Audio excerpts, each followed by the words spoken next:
Good morning, good morning, good morning. It's Saturday, the 11th of November. I can't believe that we are here, and I can't actually believe that I'm talking, because over the last few weeks I've had a little bit of a cold. You might be able to hear it. You can certainly hear my YouTube going live and my Twitch. And where else are we? We are on Facebook, we are on LinkedIn, and we are live, and we are also going to be later. So we're here and we're there, and we're also all over the internet. I just think it's fantabulous, and we're going to be, morning everyone, we're going to be exploring those multiple realities in a little while.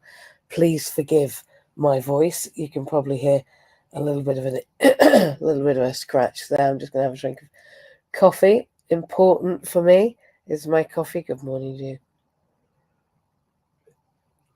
That certainly shapes my reality.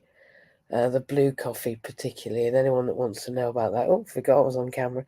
Anyone that wants to know about that should direct message me, because definitely my blue coffee is my altered reality. I'm going to move into that in a minute. Not to do with the coffee though, I assure you. Might be able to talk better though. Bear with me. So, for those that are seeing me on the interweb, they'll be able to see that that's my reality. That I always have my coffee next to me, and indeed, it certainly is part of who and what and how I am. So we are talking in belonging in business. Now, little did I know that belonging in business would start to catch on quite so quickly. Inclusion took a few months, weeks, not years. It took years, really. I've been around half a century, right? Come up. You're welcome to come up. Hang on a minute. Don't know how to do it now. Bear with me. There we are. I'll bring that person up. I'm doing three things at once, so bear with me, G. Good morning. We are in belonging in business, and we're talking about reality. How do we belong in business through reality? Now, look, we're hardly here. I think there's 5 of us at the moment. Don't know what we're doing on the other social media platforms. I'm yet to be able to see things at the moment. I'm learning all the time. I'm learning. I can, however, just pop that underneath my broadcast, which is the GoFundMe link. There's a reason for that. It's because we are nearly at our first disabled entrepreneur. And I should really talk about that at the end as well. But I'm going to talk just initially about who I am. That's the first thing. So if you want to share the room, share it out on your social media. See if we can get me known. There's some reasons for that. We really need MJ front and centre at the moment. So I'm Mandy Jane, or MJ, or maybe I'm Mandy.com. I don't know who the hell I am. I'm not sure who I am in the future, because in the new year, I'm going to be branding myself. That sounds painful. I don't mean burning an image into my skin with a burning hot metal brand, which is what they used to do in olden days. It was associated with being punished. So they would brand criminals with the letter of their crime, so that others could forever see what they'd done. Maybe they should have just thought of this. Maybe they should brand me with I for inclusion. No, that's not going to be my reality. It's not, because I just thought of it. Morning, Christian. Not going to be my reality, but of course, it could, couldn't it? It could be my reality. Because it could be your reality, and that's what we're talking about. What is reality today? I hope you can hear me. But watch out for that branding, because I'm going to be talking to some pretty cool branding humans about my brand and what that might look like in years to come. Particularly Jan Santos. He's a branding god. And there's another lady I've been studying, Cindy Gallup. And frankly, I think this lady is a genius to branding. I want to talk to her about what I've processed marketing is, because another great influence for me has been Dr. Ray Sylvester. And if you don't listen to him, he's a life branding coach, and he does some podcasts with Pete Cohen, who is, for want of a better label, a performance coach. He's certainly an influence in my life, as is Dale Wyatt. I would say he's also a trusted friend, and came down actually to the GoFundMe marathon that's beneath me here and pointing at on social media. The thing you see beneath, Dale came to in the summer and surprised me in Cardiff, coming all the way from the Midlands. So he's a business coach for me. And then, well, I can't say all of that without saying Jilly Wotton, who is my therapeutic coach, a very important lady in my life and part of my reality. So good morning, everyone. You've hardly missed anything, because I've only just arrived. We've been talking about who the hell Mandy is. Who's Mandy Jane? Who's MJ? And we were talking about branding and the fact that I'm not going to burn a brand in myself, but if I was, it would be I for inclusion. And I'm going to talk to some folk about what branding is, because in the new year I'm going to brand myself. All sounds very painful, but it isn't. And I was talking about the team around me, including influences like Dr. Ray Sylvester. You're right there, G. Are you on mute? Are you unmuted? Yeah. Did you need me? No? Okay, good. And about Pete Cohen, who, if you're not listening to, he talks with Dr. Ray Sylvester on his podcast. And they're both a massive influence in my life, as is Dale and Jilly. So that's really all we've said, which is next to nothing. Just this is me and they're the people around me. So this team around this adult, which is really how I see myself right now, is I'm a learning disabled, learning different adult, disabled adult in the community, in the learning community as a student. I'm a student learning disabled adult learning in the community and in the business community. So how do I belong in business when I'm all of those things? Well, I think through reality, okay? And I want to mention my business team as well, that's ever growing. Some of them are here today, which I'm very grateful that you'll get up on a Saturday morning and do 8 o'clock, just like you get up every other day and do 5 o'clock in the morning. I think we are committed to a different reality in our team.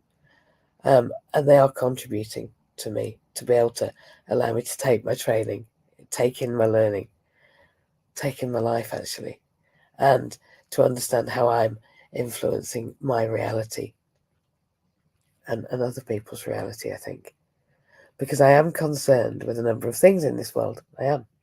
And I think, in fact, I think it's time that I begin crafting publicly my manifesto. And I hear others around me in groups that I'm in publicly crafting their manifesto. What's a manifesto for me? Well, for me, it's where I'm positioning myself and how, as organisations, I think that I want to go first in being an organisation that includes everybody. Because I believe, until I can see myself in positions I believe I should be able to access, my reality will not reflect a reality of where I exist. That sounds a bit deep. I already exist where I know I can go. For example, there has never been a female First Minister in Wales. Now, my reality, for better or for worse, whatever your opinion about this is, my reality is I grew up with Margaret Thatcher as a Prime Minister. Now, whether she stole the milk I'm in fact allergic to or not, she was a woman. If you don't know, she took milk off kids. She took milk out of primary schools, and I think it's why I've got rickets. I was also allergic, but there we go. Anyway, I've got rickets. I'm not saying it's her fault. The reality is, I'm not blaming, I'm not shaming. She was a woman in a position of power. So my reality has always been that, in spite of her handbag, I'm not saying that, I didn't say that, it didn't come out of my mouth.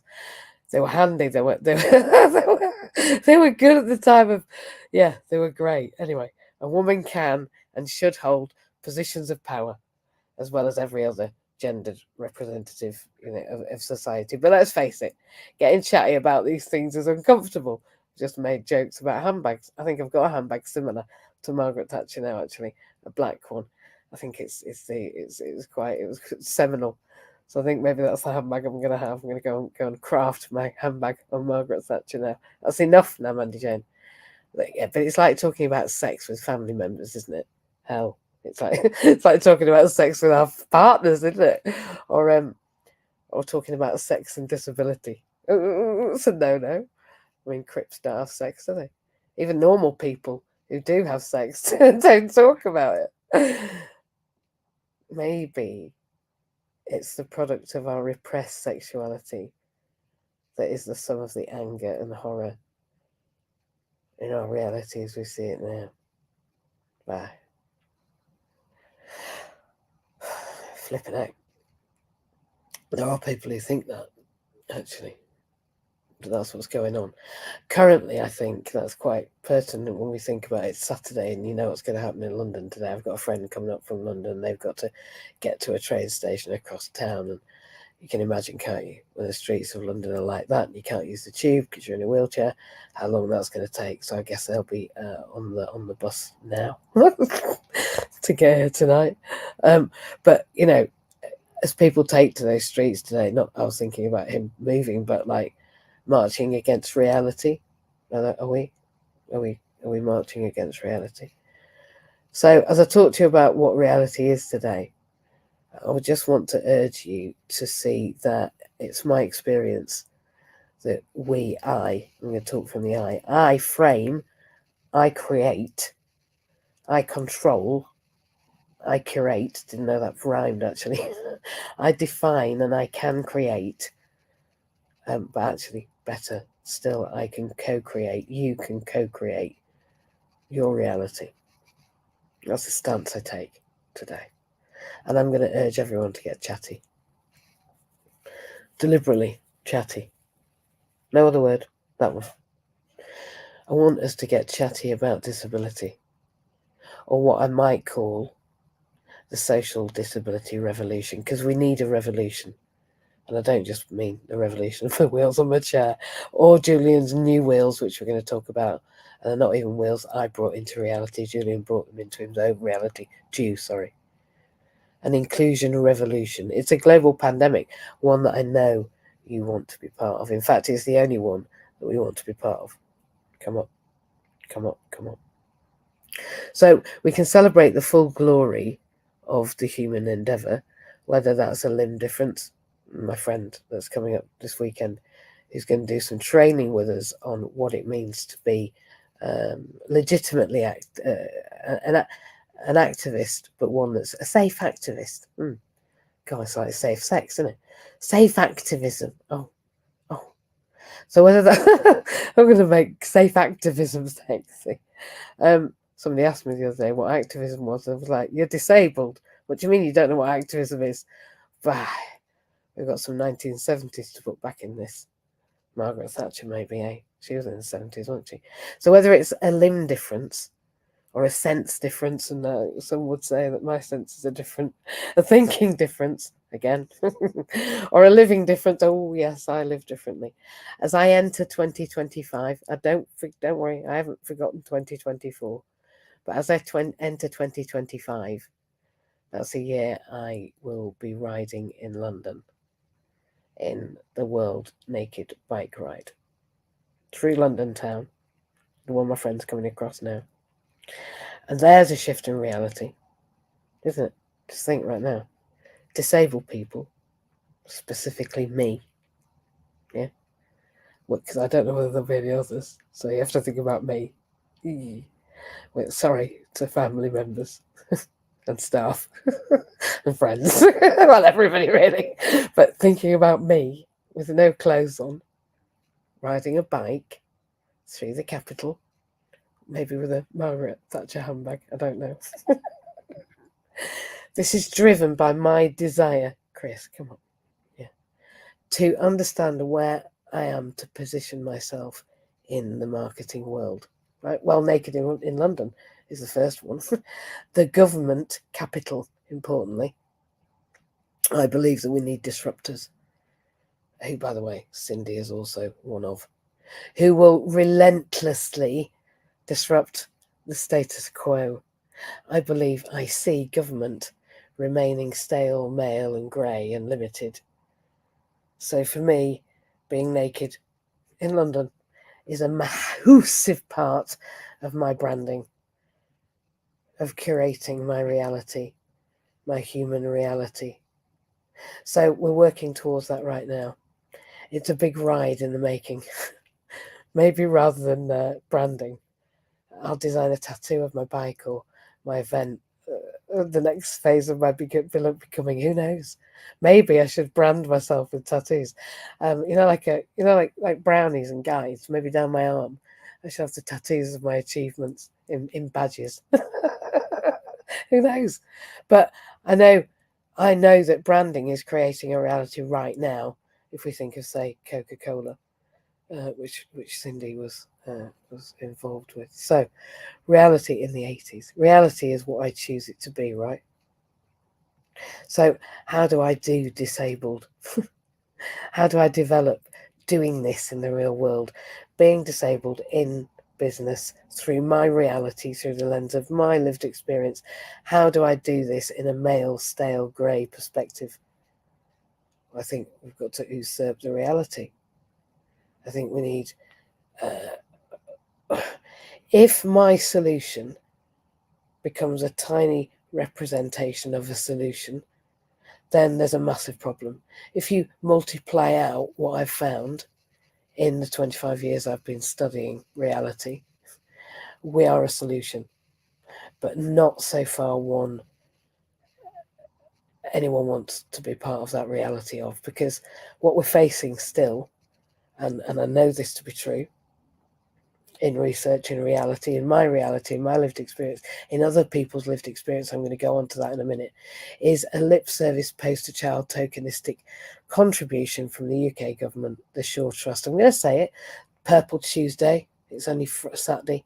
We've only had it on Tuesday. And it's wonderful to see people on billboards that we didn't see. I'm not having a go. Some of my greatest friends are on that billboard, right? Some of the most amazing people that have made groundbreaking changes, and it is shifting. And what we have is some representation, but I still feel that my reality remains somewhat skewed, right? I'm a multiple graduate.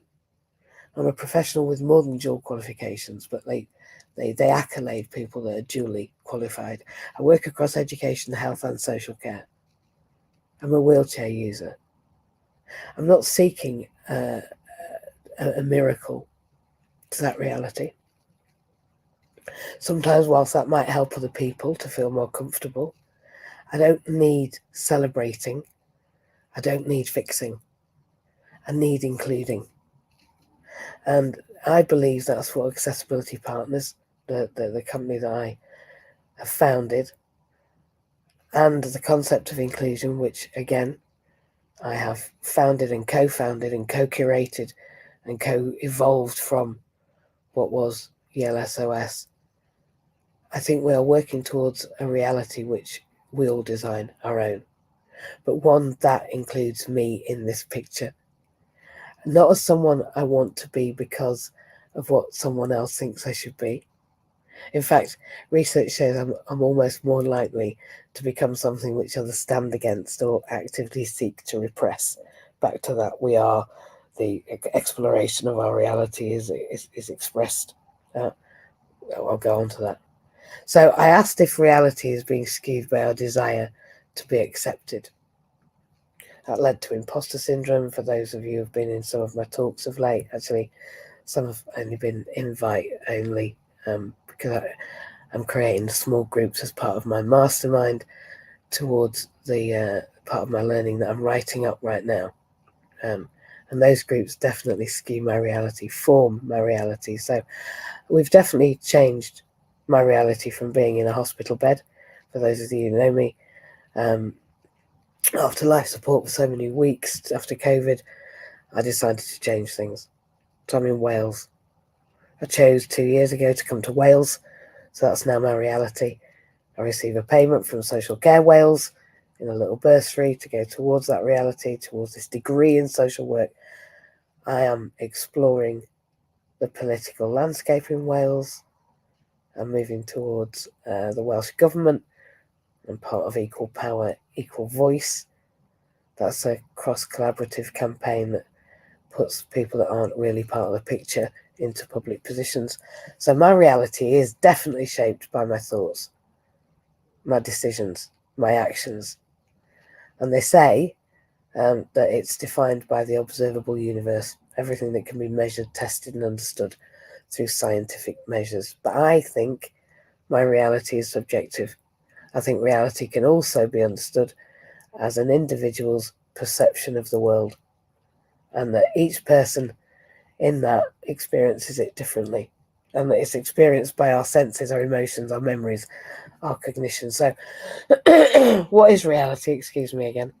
Was my first question to myself when I started thinking about this subject, because I am more and more and more believing, truly, that I am creating my reality from what I perceive as possible. I'm going to say that again in a minute. I am creating my reality from what I perceive as possible.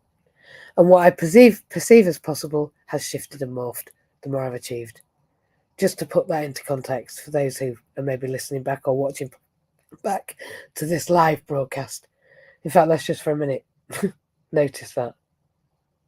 This is being broadcast all over the internet. We're on Twitch and Twitter and X. What is it called? X. That's the same thing, isn't it? Twitch, Facebook, LinkedIn. In fact, the only one we're not on is Instagram, and I reckon that'll change because I'm going to be moving upstairs into a larger apartment after 2 years of looking. And that'll mean I'll have a PA who can help me with production and preparation and presentation and setting up my production studio. I am changing my reality right now. So then, back to that. What reality is what I make it, right? It's what we make it. Well, I truly believe that everything is connected.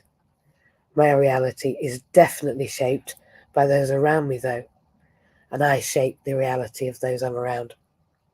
Where did I come from with that? How did I get to that? Well, Plato, if you've ever heard of him, was an early philosopher. He believed I was right too. Well, actually, maybe according to the theory of time, I believe he's right? And I believe time is also a theory. He talked about the one. And he's not the only one that's talked to me about the one recently. In fact, the friend that's coming up today has talked about the one with me. Being the ineffable source of everything. I love that word. Ineffable. What a fantastic word. The source of everything, of unity, of the knowledge that we are unquestioningly connected. And it's so true. It's so vast, it's almost inexpressible, ineffable, inexpressible. And I agree that the more I'm aware of my connection to the divine, the totality, the whole, the more I realise my reality is only limited by my perspective. So, back to Plato. So my reality is only limited by my perspective. So back to Plato, who he agrees with me that the ineffable totality of our connection is unquestionable. That writing that sentence, I thought, who the hell made that say that? It was me. The ineffable totality of our connection is unquestionable. It means we're all connected. And it's almost inexpressible. And that made him go on to discuss with himself and others how we come to know and what is the art of reality as we perceive it. So he also, from this came the word nous. Who'd have thought it? In Yorkshire, my granddad used to say to my brother, use your nous, lad. And I never understood where it came from until I started studying philosophy. And Plato, of course, said nous was the world ego, the reflection of the knowing. We know inside. What do we reflect from it? Our reality. How do we come to describe reality?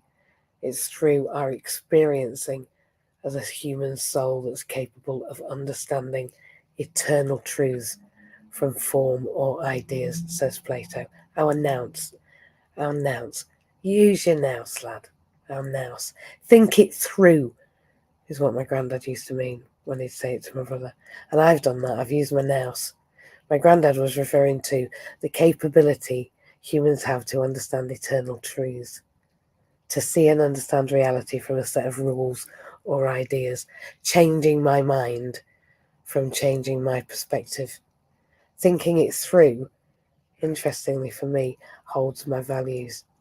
Because as an individual, this week that I support, who met me and said, and I quote, "MJ, I felt alone until you confirmed it's not just me. They do actually ignore me in the street. Now they cross over when they see the wheelchair where they didn't before, or they don't know what to say to my personal assistant. They don't know. They don't know. They don't know what to do. It's too uncomfortable." I truly believe that inclusion is a heart shift. It's a values-driven stance, a perspective, so maybe a reality. So it includes my values. What are my values in inclusion? Well, I believe that to move into my reality, our reality, we have to have discussions about disability and make them normal. In fact, I was privileged to attend a 50th birthday party at a local club where drag acts abound, and I was invited to be part of the performance. It was about people being pushed around on chairs generally. Wheels were quite useful. And as I did so, it was videoed and put on the internet. My foray into the limelight was recorded, and now it's there for posterity, and I'm happy about that. Why? Because, well, forever, my interjection, my performance, my actions, my decisions, my behaviours, my way of being created a reality that last Sunday night there was a performance different to the other Sunday nights at Main Stage in Cardiff. For anyone that wants to go to their Instagram and watch me careering around with a drag queen in front of me and behind me. She steals my handbag and I steal it back. I cut her up. I have to say, it's the funniest thing I've watched back. And I didn't used to be able to watch myself back, but now, my God, I can. It was like I believe it looks like we rehearsed it, and dear Lord, honestly, we didn't. So sorry about that. But it sounds crazy, but to become more publicly capable, I have to alter my reality.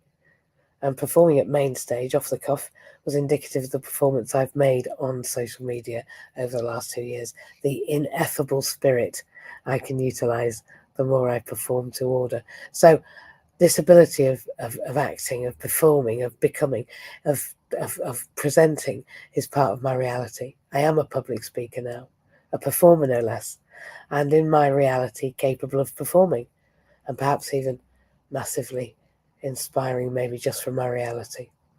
One person's craziness, actually, Tim Burton said, is another person's reality. And I agree with this. I mean, I'm training to be a social worker. Me, a social worker.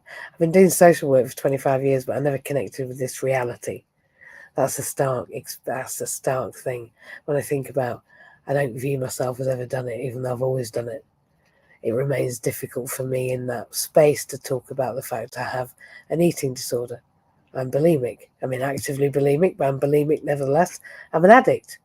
My addictive nature is under control through diet and exercise. Caveat in there, in case Social Care Wales is listening.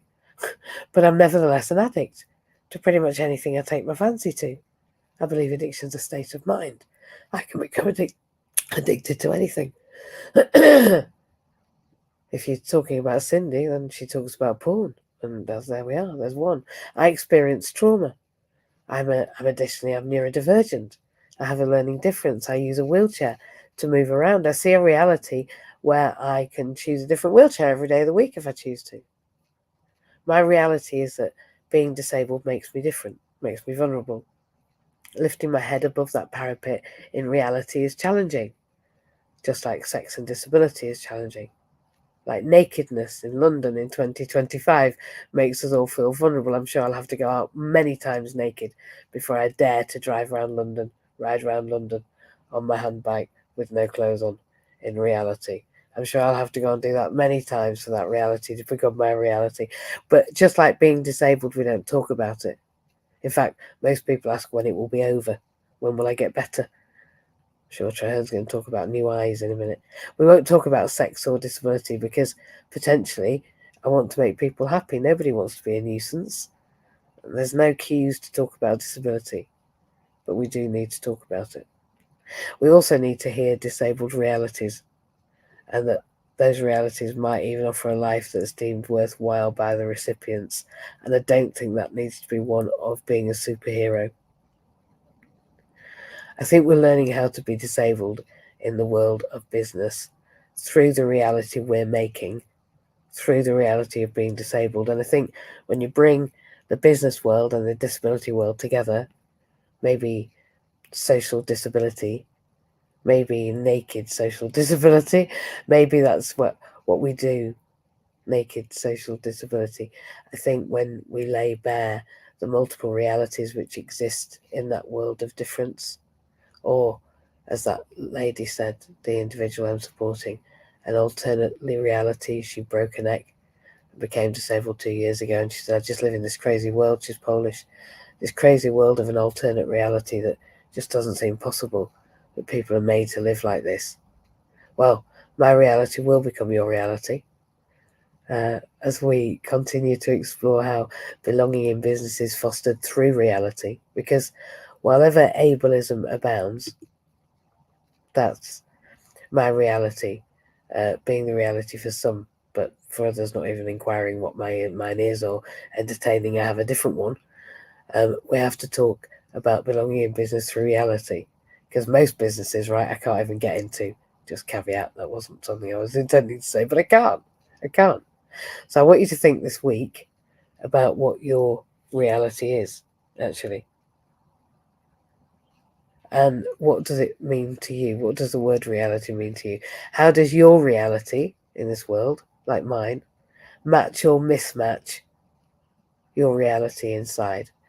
What is the gap between what you can do and what you wish you could do? For instance, my reality is I would like to have an Omeo under my bum and get on the tube and go to Parliament, get into the House of Lords and speak up for people.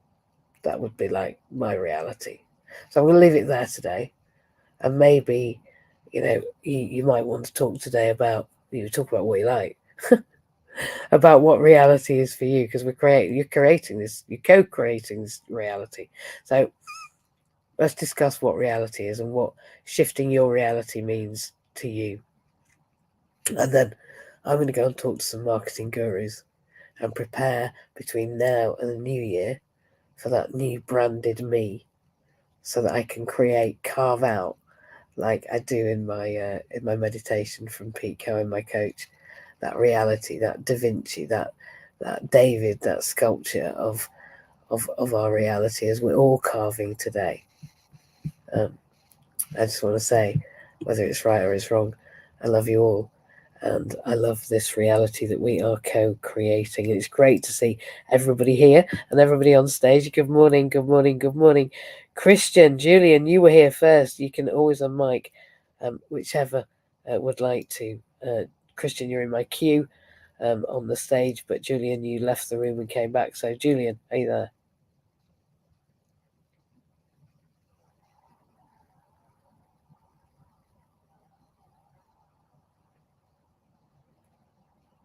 I don't think it is. Christian, are you there? Good morning. Good morning. How are you? I'm fine, thank you. Good. How are you? Yeah, well, I think I'm in some sort of reality. The reality is that I appear to be able to talk. I'm not coughing all the time, and I'm feeling a little bit better, and I've not lost my keys, all of which are really good, aren't they? If anyone's been keeping up. Yeah, it's quite progress from a couple of weeks ago, isn't it? Yeah. Yeah. Brendan, I've taken in everything you were saying, really.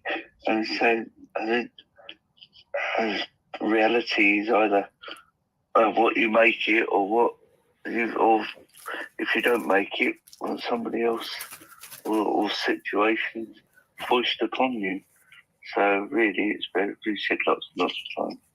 That it's better to create the reality that you want, rather than, as Pete says, rather than letting it happen to you.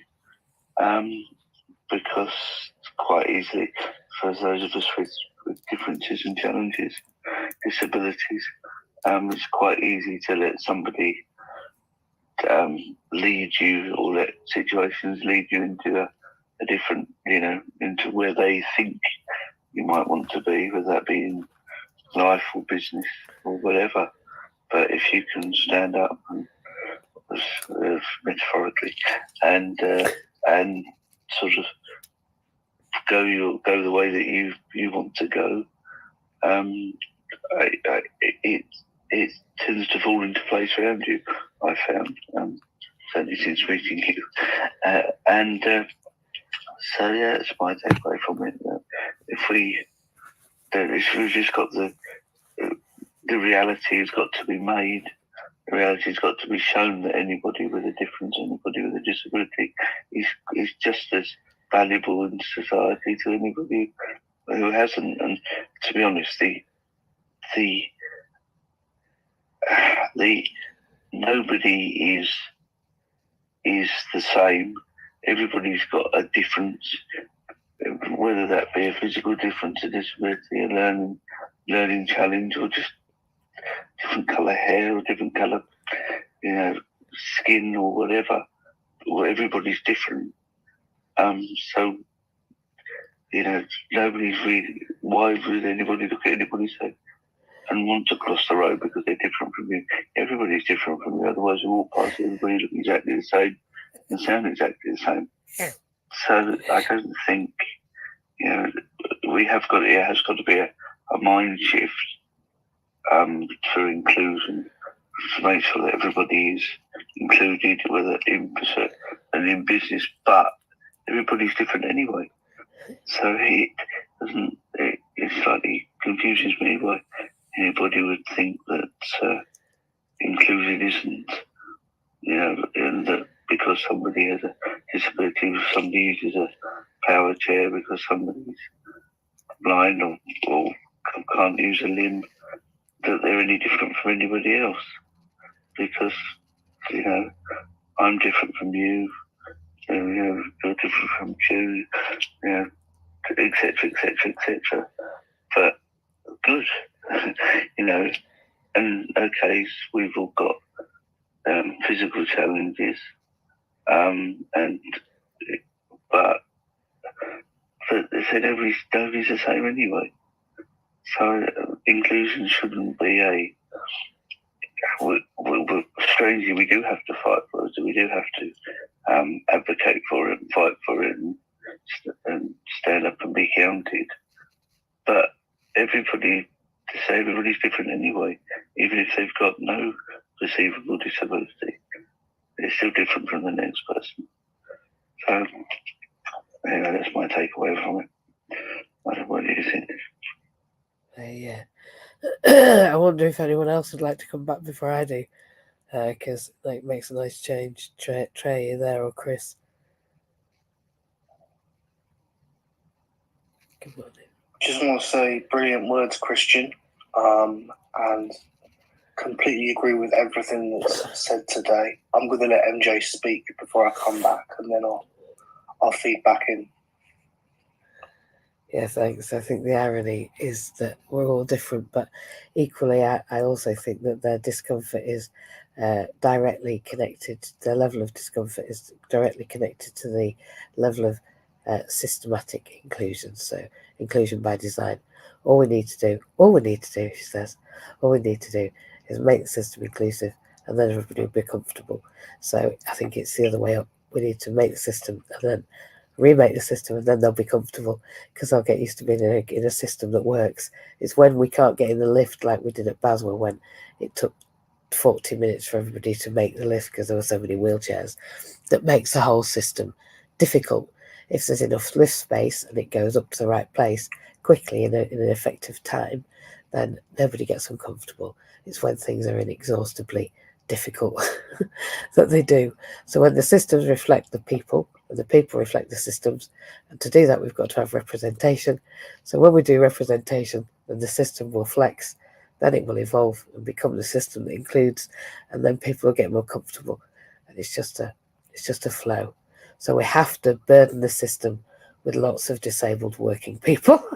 As we do that, there will become an outward flow of systems that serve disabled people. There have to be. It's inevitable. And we know today that we have unprecedented, and I have an email with those words, there is an unprecedented amount of applications for access to work for disabled people accessing the access to work system. And that's music to my ears, because that's exactly what we need in order to create systems that reflect people, that mean that everybody, the system then, is inclusive. When we make a change to something, like, I don't know, we put Panopto, which is a screen reader, a recording device in a lecture theatre, which means that if I'm ill, like I have been, I can't get rid of this cold because I'm not allowed to leave university. If they recorded it, I'd be able to watch it, hear it from my bed. And so if it was just a lecture, it would be logical that I should be allowed to do that. But because of professional qualification standards, it says I must have a 90% attendance, even if I have a chronic health condition. So these differences could change my reality. And when they become normal, then everybody gets included, even those that are chronically sick and disabled, those that are immunocompromised when COVID is high, those that were shielding should be shielding again. And those kind of changes are a natural progression of a world post-COVID. And yet still, in education, that disparity is there. It's not acceptable, it's not inclusive. But only by me challenging it, by being there, will anyone even see that there's a difference between the system and what the system needs. And that's the only way the system will flex. So I believe that you having a job, me having a job, Trey having a job, us running businesses, you and Ju being directors of inclusion, all of this creates the energy that creates a system that presents for a system, like being disabled in business, which is inclusion in business, is a requirement. Belonging in business, we know, crosses all intersections. Belonging and feeling that we're part of something, knowing that we have a greater good, all of these things are successful businesses, successful leaders. All of these characteristics, resilience, perseverance, having something, the greater good, knowing you're making a difference, knowing you contribute, knowing you're heard, knowing you're valued, knowing that your difference makes a difference within that business, being part of that business, being honoured, all of that creates successful businesses. And that's what I believe the culture of inclusion promotes, successful business. But people go the extra mile, actually. So, Christian, that's why I believe we go the extra mile, because we see the contribution, the difference we're making to each other, for each other, but most of all, for everybody in the world, as we create those systems that include people naturally. Natural inclusion by design is what you're talking about. So I need you in the system with me. Yeah, go. To say, don't get me wrong from what I said. I'm not saying that we don't need to do it. I know you don't. And we do. It's amazing. It's vital. It's absolutely vital. But you're right. We shouldn't have to. But we shouldn't have to. But that goes for not everything. We shouldn't have to. Things shouldn't. We won't get into politics, but things shouldn't be as they are in a myriad of ways. But they are. Yeah. And the only way it changes is if people come forward to get it changed. So we which is you put yourself out there, and it's an honour to stand alongside you and be alongside you and everybody else in June Train and everybody to do this. But I was just saying that it's just that it's a shame, but everything, everything, whether it be race, everything has had to be fought for, and this is the course of ever at the moment that we've got to fight for, and I'm more than happy to be alongside you doing it. It's just a shame. But it goes for most of life. I just don't think they can have it both ways. They can't say that we're helpless, hapless, feckless, benefit scrounging monsters. And that's just, I realise people might think that's a bit much, but that's the kind of thread of things. And that, we're, at the very least, we're something to tolerate, something to pet, something to maybe lift up if we lift an arm up and say something or something. I don't know, something to worship, something to turn into a personality, something which we must have. We have to go through that stage. That's inclusion. That's the stages of somebody being brought into something, is that we get included and held up and found to have feet of clay. And so we should, because nothing's perfect. So we have to then normalise, and becoming normal is a very big challenge, but it does involve seeing myself in that. I saw a film last night about masking, and the young lady, and masking, for anyone that doesn't know, is not being yourself, your reality being skewed by the reality of others, trying to please, trying to present as something somebody else wants. And she was autistic, and she was writing to her mum, and she said, "Mum, I'm sorry, but it's exhausting being this. All the times that I don't stim, all the times that I don't talk about the things I want to, all the times I don't present the way I want to, all the times that I don't wear what I want to, that I don't giggle, that I mediate my responses to be normal. All the times I did that at school, all the times I did it at work, it's exhausting. I can't do it anymore. And being myself is the biggest thing I'll ever do. And I'm really sorry if you don't like or accept who I actually am, because I can't be what you think I am anymore." And I think that belonging, that our reality is shaped by the reality we choose. So I also think that disruptors, what I'm advocating, which is, socially responsible activism. I'm not sure that's even a thing, but socially responsible activism, I think, takes a sense of belonging, and belonging to the idea that the status quo can be usurped in a gentle way. If we are in front of, all of the, if we're in the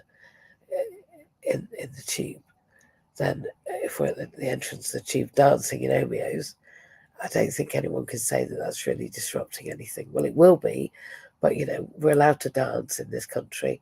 We're not yet in the third world, are we? Not quite. So we should still be able to dance in the streets and sing. We should have freedom of speech. I think if I want to sing and dance in London Underground, let's face it, I can't travel, so they might as well let me at least do a public demonstration of my capacity to sing and dance at those said venues, maybe in succession, maybe all together. Who knows? I can't be everywhere at once, but I can certainly put Omeos everywhere at once. So I just think that we shape our realities, and we shape it through the way we have fun, and we play with reality and look at what's allowed and what isn't, and what we teach people, and how education might be the way, just might be the way to changing social policy, when we realise that there's 8 million Omeos on the road and on the streets and in the streets of London, and we best start getting used to them, because until reality is shaped by the reality, nobody will change services. Nobody in the posh restaurants in London will get a lift in that's going to handle an Omeo until they realise that everybody of notoriety in London in a wheelchair is in an Omeo, or the like of. And of course, that takes me nicely to Julian, but he's gone, because Julian's getting a new wheelchair. Jude's getting a new wheelchair, not one that we've got from Access to Work, because Jude's still not got his Access to Work after 2 years of fighting, but he will do, just not yet. No, he's getting one actually through the Health Authority, which is a miracle. So I'm really grateful, morning Sharon, that he's getting one. And he's also got the frames for the iPad and the iPhone and this software we're going to be able to get, and then his synthesizing software. So he's going to be able to get his eye gaze in England from the Health Board. I talk like I'm in Wales. I am from the Health Board. I used to think that sounded old school. It is, but in Wales it is the Health Board from the NHS. And of course, we have the NHS here, but they're not called. They're called clinical commissioning groups. I think even that's old. I think they might be called something else now. But in Wales, it's called the Health Board. So yeah, so he's gone to the Health Board. Well, the Health Board's come to him finally, after we had a multidisciplinary team where I was quite vocal about who and what and how I am, which I think maybe helped them to help Jew moving forward, which is great. And he's got all sorts going on next week. Marvellous happenings for a marvellous story that's really marvellously happening. Something you couldn't make up, and I think it's better than EastEnders, to be honest. People do suffer from EastEnderism, apparently, where they create a reality based on what they see on telly. So then they argue and do unsufferable things to each other based on what they see on telly, which is why I think I don't watch it, because then my reality is shaped by what I'd like rather than what somebody else is telling me to like or not like, or enjoy or not enjoy. My reality is definitely my own. It helps me get through anything that happens in my life and stops me comparing myself to some sort of ideal. Anyway, Chris, are you there? I think you're next, my love. How's your reality? MJ, Yes, my love. have you been resting recently? I have. Brilliant. You're working your socks off as usual. That's good. Growing the team is what we're doing.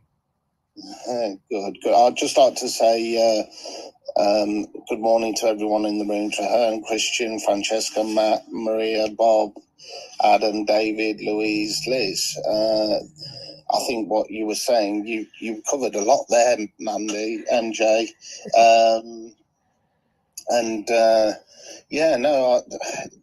Tough question. What is reality? Isn't it? That's a tough question.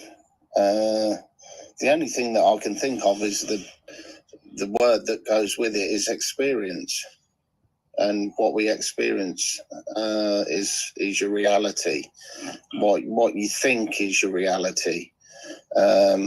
So that's really important. And then I was just thinking about if you're going to do this naked through London, I am. you've got to be painted blue or something like that, with a blue badge or something with a white. Is it? I can't remember what It's a wheelchair. The wheelchair on your front and painted with a wheelchair. Yeah, so that way, Branded. You're branded as such, but also there's a person underneath it. Do you see what I mean? I do. I hear exactly what you mean. Yeah, so that'd be cool if you. I think that's and then great. I was thinking, and then Christian said, about we're unique, and then I thought of a hashtag for you. Unique is chic. I like that. I really like that. I really had to, honestly, I'll have to look it up again. I love it. We'll see how many people have used it. Let's adopt it. Well, what is chic? Elegantly and stylishly fashionable. There we are. You see, making disability sexy. I think making individuality sexy is the way. Yeah, I'm. I'll be totally honest. I know this is going out, but I think there's over sexualization. The bling bling and all the rest of it. I think that it'd be. I was thinking about it the other day. Wouldn't it be cool if you could actually had some, not Google Glass, but reality glasses, and you actually saw what the person was actually like. So instead of seeing the visual, the aesthetics, you actually see the inner person. That'd be pretty cool, wouldn't it? I bet that'll come. Do you know? There's the lady I've been talking about today, Cindy. I'm trying to remember her name. Gallup. There we are, Cindy Gallup.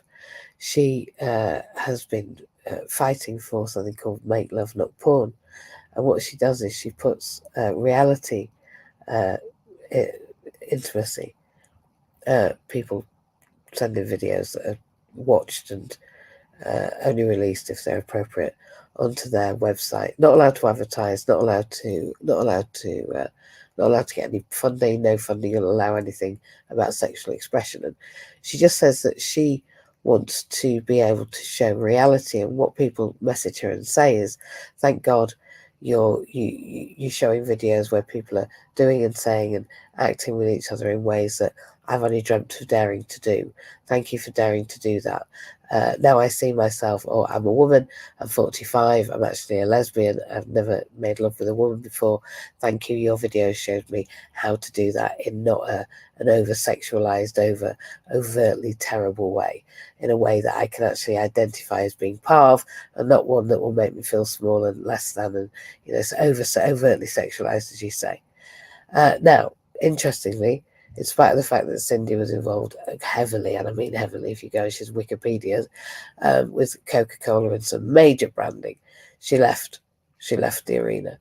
And she can't get funding for what she wants because what she wants is reality. She wants that Google Glass into what people are really like, how we really experience reality, how we really experience making love, how we really experience each other, how we really look, what we really say, how we really experience it. So nobody actually finds that sexy. But the thing is, I think it's the sexiest way of being of all, because then actually we see each other. When we see each other, then we believe that we have that potential. And we all have exactly the same potential, right? We all do. We all have everything inside us that we need. Or we wouldn't. We're perfectly made, imperfectly made perfectly. That's what I believe. I don't think we're trained to believe in our own reality making. That's maybe a bit deep, but there we are. That's where I am. Thanks, Chris. Trey. Oh, Chris. I was just going to say, Yeah, please. elegantly elegant is MJ. Do you know, that's an incredible use of words. I love words. Words definitely do it for me. They do. Lots of things do it for me, but words definitely. So I celebrate the fact that we can express ourselves, and I celebrate the fact that I mentioned earlier that we're streaming all over the place. And I just think that sounds a bit messy. We're streaming all over the place, and that's a reality that's changed for me. And certainly I will be gaming and streaming and sharing my therapeutic modalities with people, which nobody really knows about yet, because I've been developing them in the background for years. Trey, are you there? Morning, MJ. Morning. Great to be here. Big love to everyone on stage. Yourself, Julian, Marie, Chris Gunn. Haven't forgotten you, brother. I know we need to connect. That's going to happen soon. Don't worry about it, mate. I'm going to say this because the question you asked today, the essential question you're asking is, what does reality mean to you? Yeah. Well, I've come to the conclusion, reality means whatever the fuck I want it to mean, right? Because let's be real about this. As disabled people, and the more disabled you are, the more disabilities you have, the more surrounded you are by other people. These people will say, you have to be real with yourself. You have to realise your limitations. You have to understand reality. Now, if we think about where the sentences or passion, in fact, they are used to quite often tell us what we can't do. Very simply, reality is whatever I choose to make it to be. And what I've had to realise is that I define that reality. Now, what happens is when you actually ask, so say for example, you're disabled and someone's saying you can't do it, when you ask them for reasons why, quite often their argument falls apart under scrutiny because they don't have one. All they have is fear. So in terms of how a lot of people approach disabled people, their reality is fear-based. I have recently begun to refuse to allow my reality to be fear-based in any aspect. And I've gone, well, I'm going to do what the fuck I want to do because no one's here for me apart from me. Yeah, nobody's planning apart from myself. Another thing that I'm going to use is a new term I've just invented a few minutes ago. A lot of disabled people use a lot of wisdom deferment. And what I mean by wisdom deferment is, I'll ask my mum, or I'll ask my dad, or I'll ask my friends, or, well, they're all wiser than me. They'll know what to do. Well, what if, radical solution here, I know we love radical solutions, right? You were confident that you knew what the fuck you were doing. Yeah, I know what I'm doing. I don't need to ask anyone. It's going to be fine. And you thought, well, if something happens, fuck it. We'll deal with it when it happens. Yeah? If more disabled people were educated in that mentality and had that attitude, then that would lead to more success. Because what Accessibility Partners does, sure, it's about work and access to work and getting people into work. But what Accessibility Partners does, the way I see it, it's about allowing people to pursue their passions. And there's something else that I'm going to say. There's a lot of talk about self-development these days and self-help. I'll tell you something. You've got $1 million, it's easy to go and make another $1 million. You've had some success in business, it's easy to have more success in business. That's very easy to work with. Accessibility Partners have taken the nature of coaching and self-help and applied it to the disability community. And they're the only company in the UK that has. You try to find another company in the UK which has done this. You can't, because it doesn't exist. And it's very easy to help people that are already successful, very easy to help people that are already rich. But to take people that don't know anything about these concepts, which is a lot of disabled people, they don't know how self-help and self-development can help. and they don't know what's best for them in that arena. They don't know what to look for if they're being scammed or if they're being told the right things. And to take these concepts and to apply it to disability and going forward and coaching and using funding, revolutionary. It's nothing less than revolutionary. Yeah. As far as I'm concerned, Accessibility Partners, MJ Lace, the only coaching company in the UK you really need to be focusing on right now, because they're the only coaching company that's doing what I've just described, bringing self-development to people with disabilities. No one else is doing this. No one else is doing this because, let's face it, self-development arena, what they want to hear from all the time is those that are very rich. Well, MJ and Accessibility Partners, they're doing something completely different with it, and that's to be applauded and commended.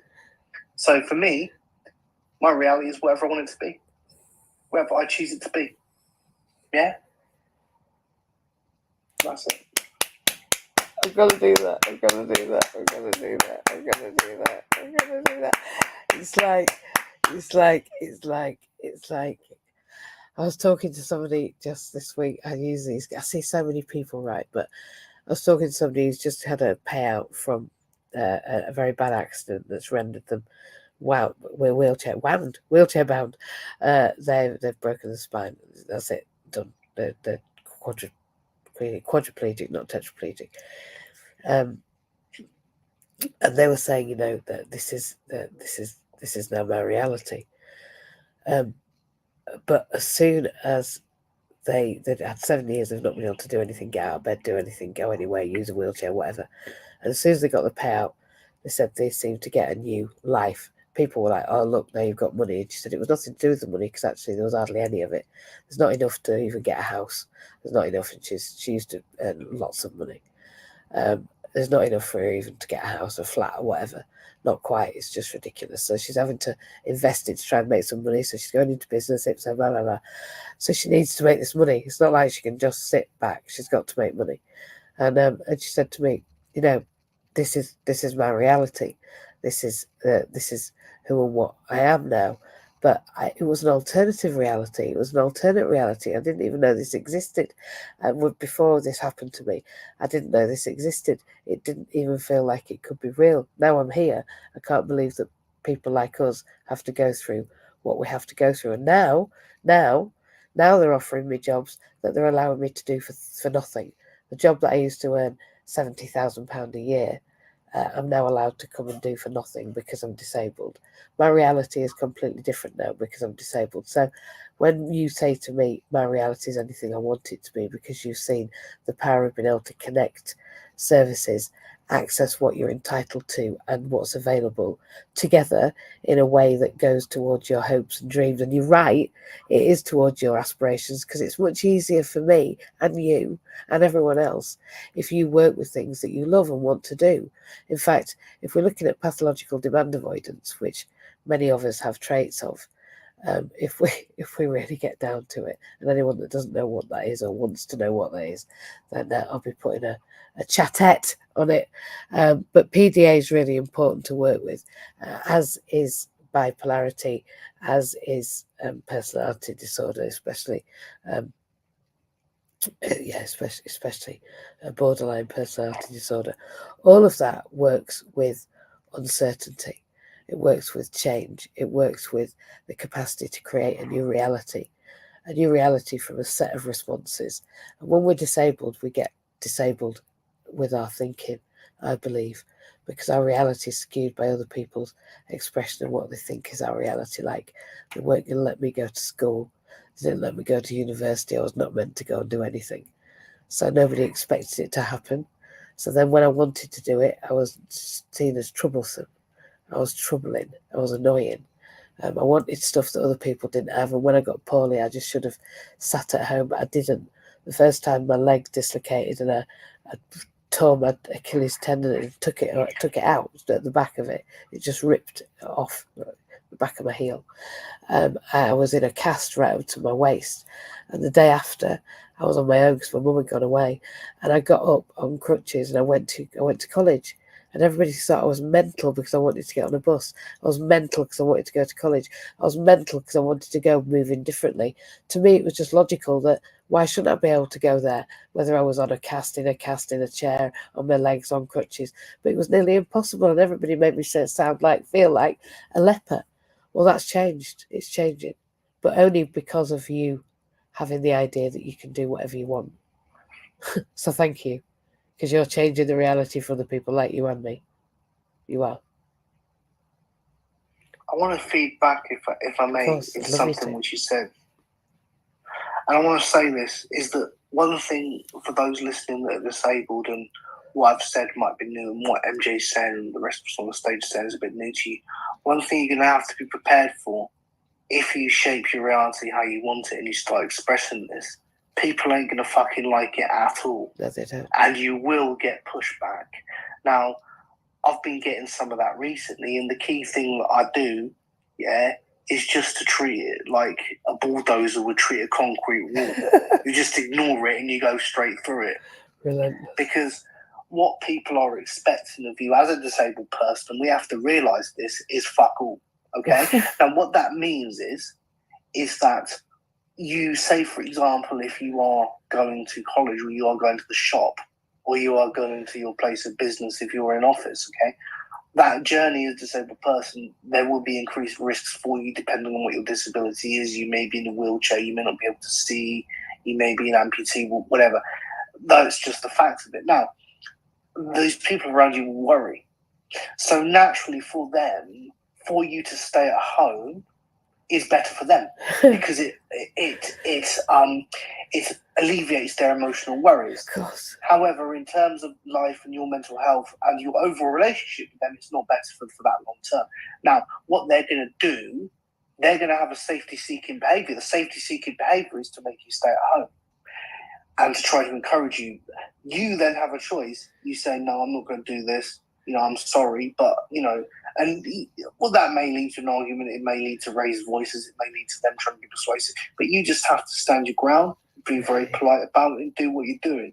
Because at the end of the day, the reality of it is this, is not everyone that loves you can provide the solution for you.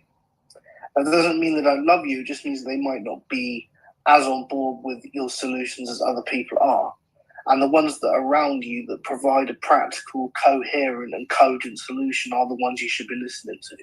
And this is why I would highly encourage anyone that isn't currently interfacing with accessibility, because they provide those solutions which we need to follow our dreams and pursue our passions. And it ain't gonna, I will tell you, it ain't gonna be plain sailing. You're not gonna feel like you want to get up every day and do what you need to do. And you're gonna have conversations through that journey which are gonna be difficult for you to have. But if you can take difficult feedback in a non-emotional and logical way and you can process it for your good, then that's the optimum. And it doesn't matter. It may take you a few minutes. It may take you a few days. It may take you a few weeks to process feedback. But as long as you process it and turn it to something where you feel is beneficial for you, that's the main thing.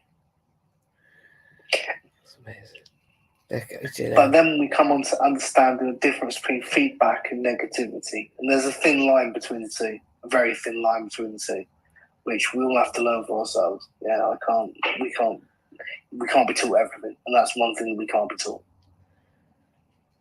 It's a dance, I think. It's something you learn as you go through it, like everything. Like independence. Remember, when I moved into this flat, it's the most independent I've been. The only time I'd been on my own was for 3 months when I was 17. That was the last time I'd been independent without children or without a partner. I'd been with the children and single, but this is the first time I've been independent. I've been 2 years now. And that takes growing into. It takes getting used to closing the door and nobody being there. Just like stepping into the world of work or whatever we're not expected to do takes. And that's uncomfortable. All of it, actually, is uncomfortable. And now I'm learning to feel that feeling in my brain when I feel uncomfortable. There's stuff that I haven't done, but I know I want to do, but my brain doesn't like. I'm getting that feeling now, and I'm like, oh, that means I'm growing. It's like growing pains. I think is what children call or young people call growing pains in their body. I feel it in my brain now. So I'm starting to learn what growing pains really mean for me. Well, we have gone past our 9 o'clock deadline. Oh, there we are, 10 minutes later than normal. Would anybody like to add anything before I round up? No, well, yeah, go for it. Sorry. You know that. Just quickly say that, you know, these things that we find uncomfortable and that it are made easier by the people that are around us. And I think that's what Accessibility Partners does, what Inclusion does, which is part of it, and what everybody here does is that, you know, even if you're on your own, physically, in a moment, you know that there's always people around you who have all got understand and have got each other's back, and that's what makes us able to do. It helps us, not makes us, because we can do it, but that's what helps us able to do what we do, because we know we're surrounded by our Karas, I think it's the word he used. That's the word I use. And so that's, you know, that's as well as all of the practical and as well as all of the access to work, etc., that we provide, and which is an honour to be able to help people do. But it's also that everybody got each other's back, which I think is really important. So I'll leave it there. Sorry, Chris. Don't you ever apologise. I'll just put underneath now Inclusion's website. So inclusion.me, www.inclusion.me is where you can join in the fun and learn about being inclusive. And of course, that's where we're going to be having our activism training, which is where we learn to be appropriate activists. I can't remember what I called it. I'll have to play it back. Whatever I designed it as just then. But learning how to be activists. And what I mean by that is I've got carers, I've got PAs, I've got assistants. If they take me or come with me for me to demonstrate, what happens to them? I'm being very serious now when I say that I need responsible activism. That's exactly what I said. Responsible activism, because if we're going to teach people to be activists, which we must also teach them that this government is taking away our freedom to speak, our freedom to be activists, our freedom to demonstrate. This is why we've got the kickback. Another reason why we've got the kickback, of course, to the horror as well. That is the realities of our suppression we've suggested today. What we said is we create our own reality, and everybody's noted today that creating our reality involves believing in it. I believe that my reality is just created in the limit of my possibilities. So it's only that which I can imagine that I can create. I can't create beyond that. And therefore I have to raise the game on that which is my reality. My reality is now infinite. I reached to the 10th dimension, and apparently, according to that sexy physiologist, what's he called? Brian Cox, there we are. According to Brian Cox, the 7th to the 10th dimension are somewhere a long, long way away, outside of the other dimensions, somewhere that we haven't reached yet, all together in a place beyond there. So I'm not really sure what that means, except he's not really sure. But he does know it exists. That's a reality that I'm yet to create, a reality in a place far, far away, in a triad of realities that exist together, in a space together, in a place we've not yet found. That's definitely the reality I want to co-create, and one where the 7th to the 10th reality, 10th dimension reality is mine. It all sounds a little bit crazy, but it won't in years to come. People will look back on this and go, oh, she knew, didn't she? Yep, I did. But so does Brian Cox, and he's got longer hair than me. So maybe that's why people believe him and not me. At the moment, not saying they don't believe me, just saying I'm not Brian Cox, thank God, because I never wanted to be a scientist. Here she is doing another bachelor in science. Well, not another. I haven't got a bachelor in science, but I will have soon. No, I'm Bar Mama. I haven't got. I'm not Busk Mama. But okay, yeah. I also make noises out of letters in Scribopoly. So for those that don't know what Scribopoly is, come back for another installation of Belonging in Business. We'll talk about Scribopoly again, and if you haven't, they'll be on some of the replays. It'll be somewhere on my social media. One day I'll get somebody to curate that onto my website. We've been talking about me and my personal brand as well today, about the new year being part of my personal brand, about my intention of being part of the London world naked bike ride. I'm not doing it on my own this time. I'm joining in the world of nakedness. And actually, it's about a global reality. It's about globalization and about us looking after the planet. So that nakedness has a purpose, as I'm sure you know everything I do has. And it will be summer 2025. It will be when I graduate from this busk. So then I will be busk bar mar. It's getting worse. I'm going to stop now. But I do have more letters after my name than in my name, which is what I created Scribopoly about. It's about adding up all the numbers in your letters after your name and seeing what your score is. So one day we will have to play Scribopoly live on all of these social media platforms. I am indeed working towards a BSc. And people say, what do you mean you've gone back to undergraduate? You know, nothing greater for me than was going back to do A-levels, because they just ground you in that understanding that you remember, that you didn't remember to learn it all at the time. Because when you learn it all at the time, the first time, you skim it, you don't really get it all. So all of this learning that I'm revisiting, like theories of learning and theories of child development and all of those things and psychological theories, I'm picking up new things again, or I'm refocusing on things that I heard but didn't really assimilate. So I think all learning is learning, and it certainly for me is embedded my learning. And I'm not thinking about the architecture of learning. I'm not thinking about the architecture of that reality. I know what it looks like to have in dates. I know what it looks like to hand in assignments. I know it's expected to be that many words. I know it's got to be referenced. All that architecture of learning that I needed to understand at the same time as learning, I already know again and again and again. And I needed it that many times because I am that learning affected by my difference. My learning difference does not lend itself to academia. It lends itself to phenomenological learning. So the lived experience, as I experience and feel with my energy how I move through the world. I'm a phenomenologicalist. Don't think that's a thing, but it is now. So you've been in Belonging in Business. We've been talking about our reality, and we shape our reality. And I think you can definitely say that I've shaped your reality today for this hour and 15 minutes. You've been amazing. We will be back. I will be back in MJ's house. I've got a house. It's on Clubhouse. It's a house on Clubhouse. It's not difficult. It's MJ's house. You know my name. It's MJ. It says so in the corner. I'm pointing to my name here. And you should be able to see it. Well, it says Mandy J, but it's MJ. MJ's house on Clubhouse on Monday at 6 o'clock, and we're also here on Saturday at 8. I'm going to go now and finish my social policy assignment ready for this week. Have a great, great, great week, everybody. Thank you for coming to Belonging in Business and shaping our reality. Take care. Bye-bye.